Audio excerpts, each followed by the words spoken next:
All right, people, welcome to Genesis. As promised, just a couple of thoughts on Genesis chapters 1 and 2. There's no way that we could possibly cover all that these chapters represent and all of the truths that are packed into them, all of the incredible word translations and details that are rammed into every verse of these chapters. There just wouldn't be time. But I'm hoping to just take a couple of minutes every day and just take a few truths or a few thoughts from each of these days of reading. We're going to read 2 chapters a day, hopefully span it right through the course of January. We're going to take Sundays off as a bit of a reset day or a catch-up day.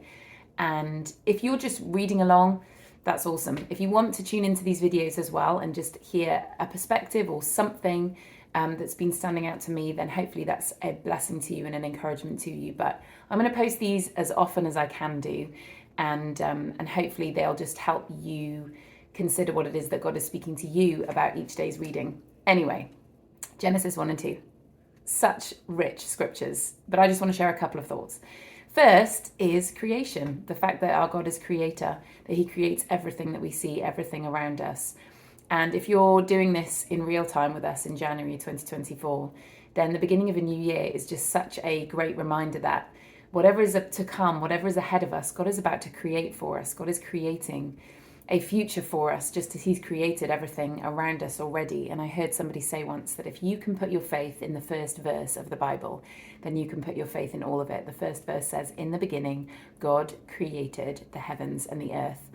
And I think that actually that's it's a very simple statement in some ways, but it's also very, very difficult for us to get our head around. But if we can believe that, if we can trust that our God is a creator who is building for us, not just the world we see around us, but the things that are going to happen in our lives, then we can have faith that will get us through everything that's to come. God is creating and has created the world that we're living in. And then we get this incredible creation account that goes through these days of the world being brought into reality from nothing. God created everything.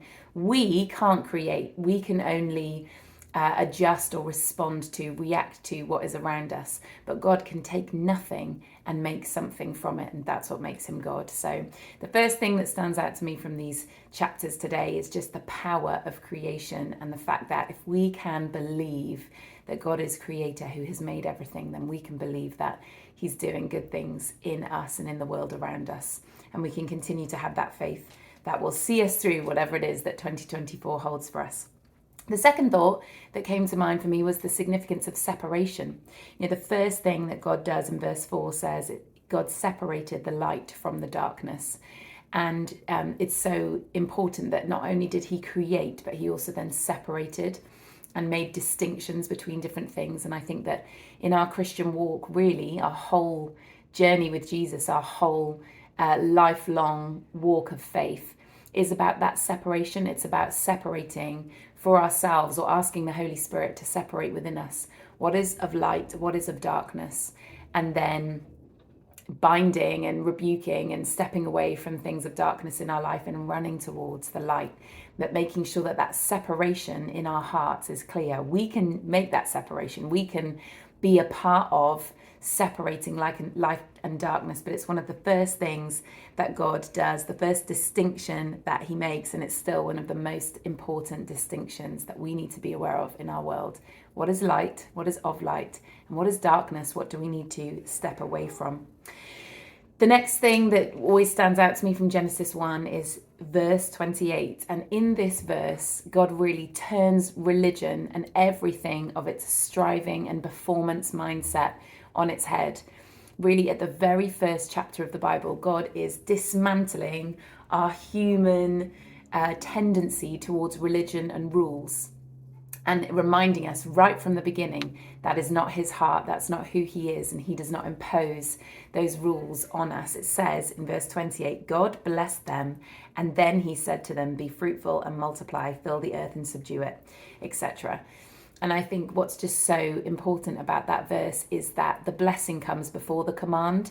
What religion tells you is that the command has to be obeyed and upheld, and then the blessing will follow. But here we see the pure heart of God that first of all saw his children, his created sons and daughters, mankind. First of all, he blessed us. Before we had done anything right or wrong, before we'd shown how good we are at obeying his commands, the first thing he did was he looked at us and he blessed us. And after that, he gave us commands not to control our lives, but to help them be rich and bountiful and fruitful. So I just think that verse is always so important and interesting to me, to see how God really does turn religion and our religious tendencies on its head, and make sure that we don't get caught up in that way of living that's kind of striving. And then just a couple more thoughts that stuck out for me. I've spoken about this before, but at the beginning of chapter 2, God models rest to us, a God who does not tire, who is the same day and night through the ages and doesn't need rest, but models to us that rest is important and takes that seventh day of rest so that we would do the same and find for ourselves Sabbath and peace and restoration in him.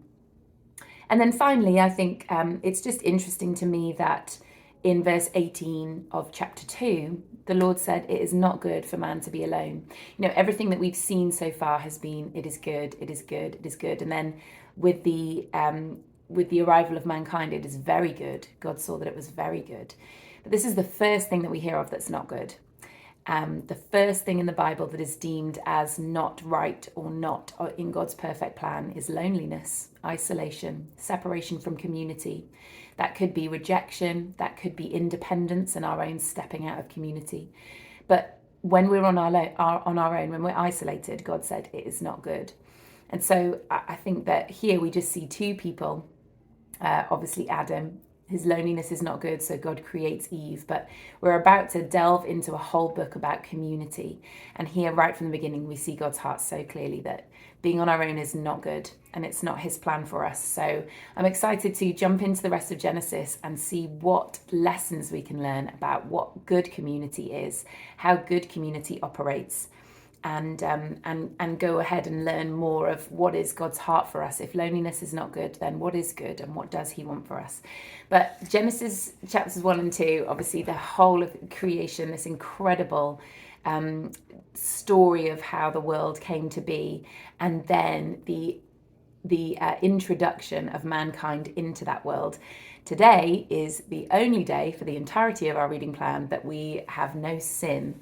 But tomorrow everything's going to change, and from there onwards, throughout the whole of the Bible, everything is being introduced to us through the lens of those who have a tendency to sin, but God who wants to redeem us to full relationship with him. So those are a few of the things that stood out for me. I could go on for ages, but I want to try and keep these short. If you noticed anything, please do jot it into the comments, because I love hearing what God is saying to other people as they read the word too. But if you want to follow along with these, just hit subscribe and I will try and jump on here most days and share some thoughts.